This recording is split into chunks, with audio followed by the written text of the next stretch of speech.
brand new episode of Dissent with Kapil Sibal. I'm Nidhi Razdan and we have a lot to talk about this week. As we're recording this episode, news has come in of yet another arrest by the Enforcement Directorate of yet another minister in Bengal. There's also news that Ashok Gehlot, the Chief Minister of Rajasthan, his son, has got an ED summons now. And the ED also conducted raids of the state Congress chief in Rajasthan. Of course, this has been a pattern with opposition leaders, but there's a larger debate here about draconian laws related to money laundering that fall under the ED, as well as our anti-terror laws, and whether there is a gap between these laws and justice. This is important. It's something that affects all of us as citizens, and who better than Mr. Sibal to talk about that. But before we get to that, there's another important news development this week, and this is carrying on from what we discussed last time, which is the Israel-Hamas war. The UN General Assembly passed a resolution just about 24 hours ago, which basically called for a humanitarian truce in the region. And India, surprisingly, abstained from this. The reason that officials are citing, Mr. Kapil Sibal, if I can begin with that, is off the record. They're saying is that the resolution did not explicitly name Hamas and condemn the terror attack by Hamas. That is why India says it has abstained. Morally, do you think that that was the correct thing to do? It's nothing to do with morality. It's something to do with the fact that the resolution, the intent of the resolution was to have a unilateral ceasefire. That was the intent, because what was happening in Israel, and as you know, if you look at Hamas and you look at the Palestinian population in the Gaza, half of them are children. Do you know that? Because the parents have lost their lives over the years. And hundreds of children have died in the last few weeks. Yeah, and children are dying, some decapitated, some maimed. Civilians are dying. Al Jazeera's editor's family that was heartbreaking. Was killed. And so the idea was to have a truce, an immediate truce. That's nothing to do with either Hamas or the Israelis. It's something to do with the fact that a war should not target civilians, or the nature of the war should not be such that the civilians who have nothing to do with the matter become the main targets. So I think it's a grave error in the context of our foreign policy not to call for a ceasefire. Because we will lose the leadership of the Global South. We've got very, very good relationships with the Arab world, and the Arab world would not be happy with it. And of course, our relations with Israel, are stronger and getting stronger by the day. And it is because of that relationship, perhaps, that the government has decided to abstain to ensure that the Israelis don't get unhappy, and we're getting a lot of technology from them. So they're trying to sort of this tightrope walk. Exactly. But, the West also. At some point, your moral compass does get tested, right? And I've seen now in repeated resolutions, whether it was on Ukraine or now this, and this is in humanitarian terms such a grave crisis. You're saying it's not a moral issue, but isn't it a moral issue? There's no morality in politics and in international affairs. Or in diplomacy at all. I see the history of the world. That's true. So let's not talk about morality. Let's talk about what's the right thing to do in the context of India. You see, India has very good relations with Russia. Russia is on the other side, right? We are with Russia on the Ukraine war. Right? But Russia would not be happy for what we've done. All our neighbors in the South Asia region have voted for the resolution. Exactly. So, right? So China, diplomatically also, have we not, as you said, we claim to be the leaders of the Global South. The countries of the Global South have voted, 120, 120. Exactly. We have abstained. So do we risk losing diplomatic capital in these countries and with the Arab world? Without any doubt. And Qatar is one of those very conservative countries, and we have a problem, as you know, with Qatar as well. We're hoping that the 9 naval officers are now imposed the death penalty on them. We'll be able to negotiate. But with this vote, that may also be very difficult. So we're really pushing ourselves at a place where we have very little maneuverability, and I don't think that's good policy, especially when consistently we have supported the cause of the Palestinian state. That's not been given up by the government, even now. That's a good thing. But what was the point in abstaining when you could have said, this is a humanitarian crisis. There must be a truce, Yeah. right? There should be no terror attack, and you condemn Hamas for that, for the terror attack. And you tell Israel to stop the war and negotiate. Can I ask one quick follow-up question before we move on to the other subject, which is about the UN as an institution itself? I read as I was coming in to meet you that Israel's foreign minister has basically rubbished this UNGA resolution and says we'll do whatever we have to do. Do you see the United Nations increasingly becoming irrelevant in the global order? They're only relevant if they are pushed around by the big powers. Then they become relevant, whatever the big powers want. Sometimes it's China, sometimes it's the United States and the Western world. And you know what's happened. The Secretary General of the United Nations said, this has not happened in a vacuum. And for that statement... Very similar to what you actually said. Exactly, and it's been criticized by the Western world. So I find it very difficult to come to terms with our position, at least on this one, because we lose on both sides. The Americans are not going to help us in case something happens on our borders. They're not going to come go out of their way to help us. Israel can only provide technology, nothing more. So what are we trying to do here? Except perhaps please the Israelis for greater technology, perhaps to maybe help us with Pakistan. As you said, this was a low-hanging fruit. It could have been a resolution that India could have voted with rather than abstaining. Absolutely. And while you understand the diplomatic tightrope. Even in terms of morality, we would have said all we wanted was that this humanitarian crisis should come to an end. So let's talk about the other issue. We've grappled with these headlines for the last few years now, Mr. Sibal, about the way government agencies are being used particularly against opposition leaders, the Enforcement Directorate in particular. The government's own data shows that about 95% of the cases that the ED has sort of had in the last 10 years have been against opposition leaders. That's quite a large number. The conviction rate is very low, but they go after the opposition. Similarly, there is another law, the UAPA, the anti-terror law, which has now for the very first time been slapped against a media organization in this country. You've represented NewsClick in court in that.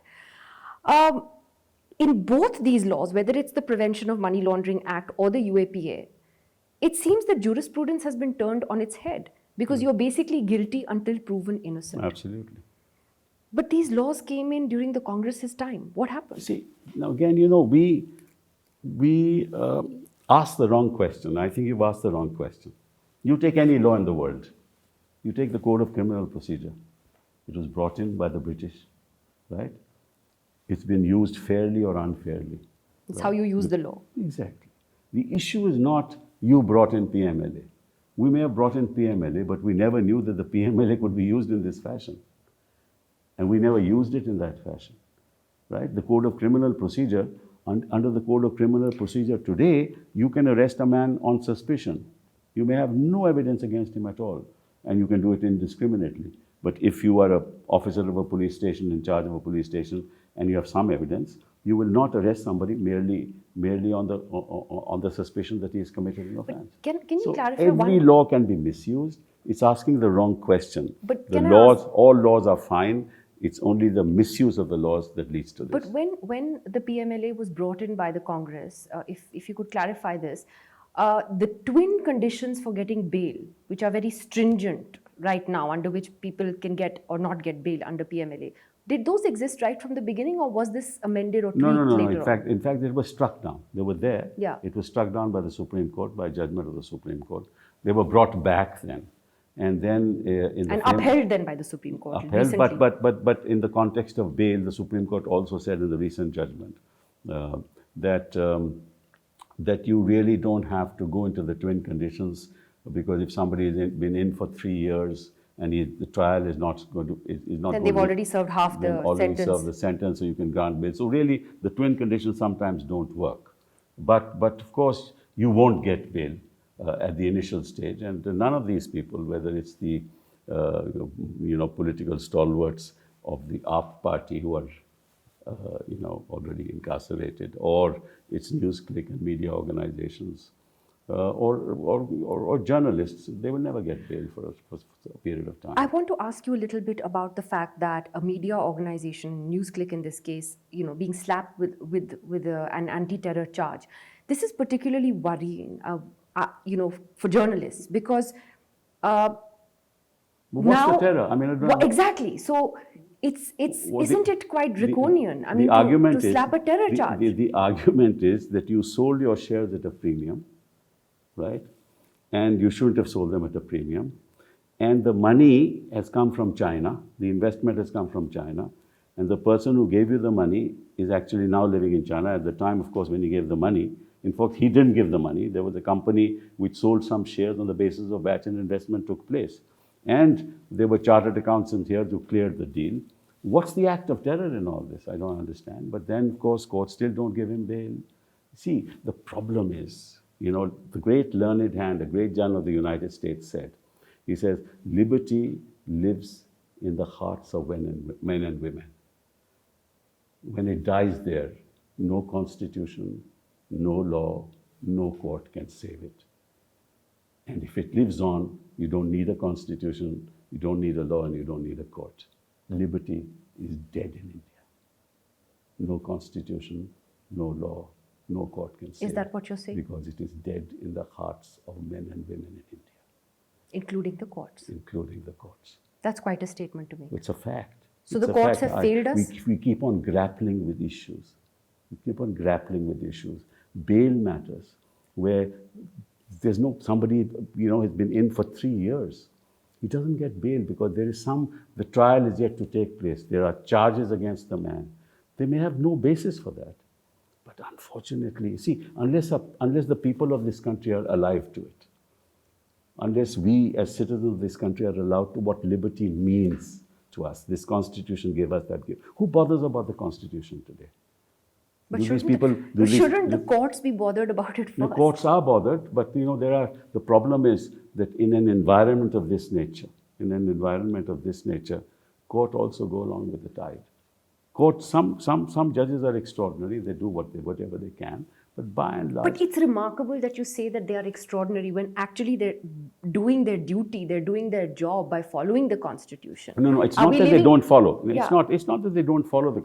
See, the for laws them, are such. for them, liberty is not central to life. If it were, we wouldn't be having judgments of like the ones that we got. But the Chief Justice of India keeps giving speeches, with all respect to him and to the Supreme Court, where he says that upholding liberty and civil liberties is our I have to say that the Chief duty. Justice of India has given some very good judgments on this subject. But it's not being followed by the rest of the judiciary in the spirit that he speaks. There are great bright sparks in the judiciary also, but by and large, you see in the trial court, you will never get bail because the judges. Basically, and the Chief Justice of India himself said so. So why does the trial court, why do we have to give bail? Why doesn't the trial court? But why look at the trial courts? The Supreme Court has been hearing, for example, Omar Khaleds' bail plea. He's been in jail under UAPA for more than 3 years now, no trial in sight. The other problem with But they're not doing anything. Well, no, the matter is in fact coming up on Tuesday or Wednesday, I think. Yeah, but 3+ years. That's all right. I mean, the court will decide. I don't want to comment on it. The other problem is that, you see, laws do not represent what we call justice. Justice comes through the court system. And laws are misused to destroy or, to settle scores. To settle scores. Send a message. Using PMLA against opposition leaders.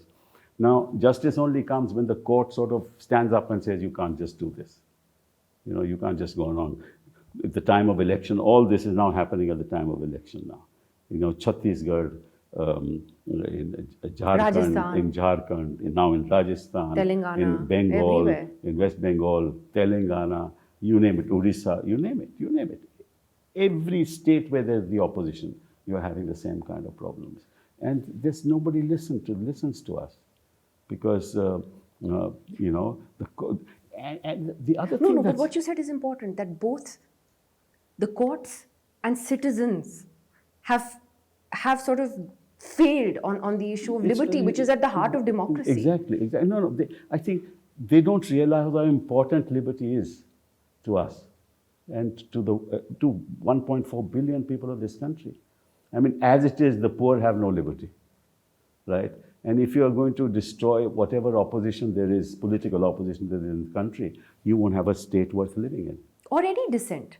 for that matter. If you slap terror charges against media organizations, look at you have journalists in Kashmir who've been arrested under UAPA for the You last know 2-3 that, you know, years. yeah, Exactly. you know that. No, so the message then to the media is that toe the line or else. You see what happened. I can't think of another democratic country where this happens. A boy in a class Yeah. is asked, boys in the class and girls in the class are asked to slap a young boy Because of his religion. because of his religion. Can you ever imagine? And what has happened to that? Nothing. Has happened. Nothing. Somebody runs over, he's driving a car and runs over people. He's on bail. Right? People are asked on the street to say Jai Shri Ram. Otherwise, we'll beat you up. Now, which court has taken cognizance of it? I dare say if Justice Bhagwati were here, and I can say that with some sense of honesty, that if he were here, he would have taken so much action. But what are we doing to our country? And for what? That's true. I mean, the Supreme Court has said a lot on, for example, cracking down on hate speech, but it still happens. It's it rampant. happens, and no, people defy the Supreme Court. Yeah. They say, we don't care. So what does that say about the institution of the judiciary? Why do I think I said that? I said, if liberty dies in the hearts of men and women, no constitution, no court, no law can save it. That's what's happening. It's actually, I would say quite courageous of you to say that. You practice in the courts and very few people speak their mind. I don't want to take anything from the system. I don't need anything. I don't want accolades from anybody. But the fact is, I'm living in my country and I feel for it. Can I ask you another question? And this is something and I am part of the judiciary in the sense that I've been a lawyer practicing for 50 years. I don't think I love any other institution more than I love the judiciary. But what can one say? I want to come back to this NewsClick case for a minute, because another thing that happened when these arrests happened a few weeks ago was that there were a number of journalists associated with NewsClick who may have written articles for them, or even office staff who had worked for them at some point, or contributors. Police actually came to their homes without warrants, picked them up and took them in for questioning at the police station. Just from a legal point of view, what happened to due process here? Nidhi, this happens all the time. But it's just you're very talking simply, about NewsClick because he's a media person. No, sure. It's a high-profile case. So should you not have a warrant technically under the law before you take somebody into the police station? You forget about a warrant. What happens is people just pick people up. Don't even write down the time of arrest. They keep them for 2 days and show some time of arrest anytime they want.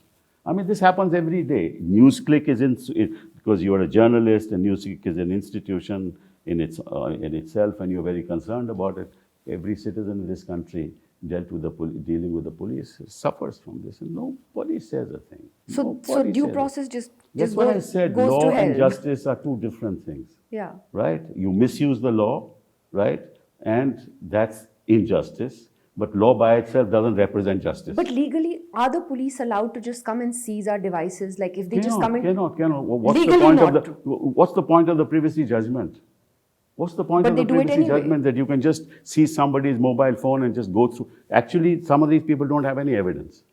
So they come and seize your phone, then they go through your phone, then they find out something, then they start questioning you about that. But that seizure without any paperwork is illegal, right? Even if there was paperwork, what business do they have to take my phone and look at all the intimate conversations that a person has, or he may have business dealings, there may be competitors involved, he may not want to reveal it, he may have WhatsApp chats. What business does somebody have to just look at through my phone and see it and just, in a sense, my phone represents my personality. You're destroying it by just seizing it and going through it and then questioning me. And then if you tell a lie under the new law now, it's even worse. Under the new law now, the one that's before the Parliament Committee. If I tell a lie, I can be imprisoned. So under PMLA, if you're called under PMLA under Section 50, you have to tell the truth. If you don't tell the truth, you'll be prosecuted under this new law if it is passed. Which world are we living in? And we call ourselves the mother of democracy. I just want to read out some statistics here, because that tells you a lot about, let's say, laws like the UAPA. Under the UAPA, About 4,700 people were arrested between 2018 and 2020, but only 3% of these were convicted. I think the argument will be against you on this. No. Till March of 2022, there were 5,500 cases under the Prevention of Money Laundering Act. Only 23 resulted in convictions. You must. This is more nuanced than what you're saying. Why? See, many of them may not have gone to trial. Right? That's because trials take years. That's right. So therefore, this statistic may not represent the correct state of affairs. You should find out as to how many went to trial, and then what's the percentage of those convicted. I'll tell you another those statistic. Convicted. The ED has conducted, according to data that was given to Parliament earlier this year, 5,500 investigations under the PMLA in the last 17 years. Only 23 convictions in the last 17 years, which is just 0.5%. Yeah, but how many have gone to trial? But 17 years, they should have gone to trial. Sure, I agree with you. But then, the fact that they haven't gone to trial itself tells you. PMLA is an instrument of oppression. It's as simple as that. It's an instrument by which you terrorize people. And now under the new law, you know what the definition of terror is? A terrorist is that if you are an impediment in the supply of essential services, you're a terrorist. If you say something against the government, right, and you emotively charge people, you're a terrorist. If you give support to somebody, you are part of that being a terrorist. Haven't the courts, since we talked about the role of the courts, apart from not taking the issue of liberty seriously enough, also in a sense enabled governments to go forth with these draconian laws? Because, for example, the Supreme Court gave a big yes to the anti-money laundering law, PMLA.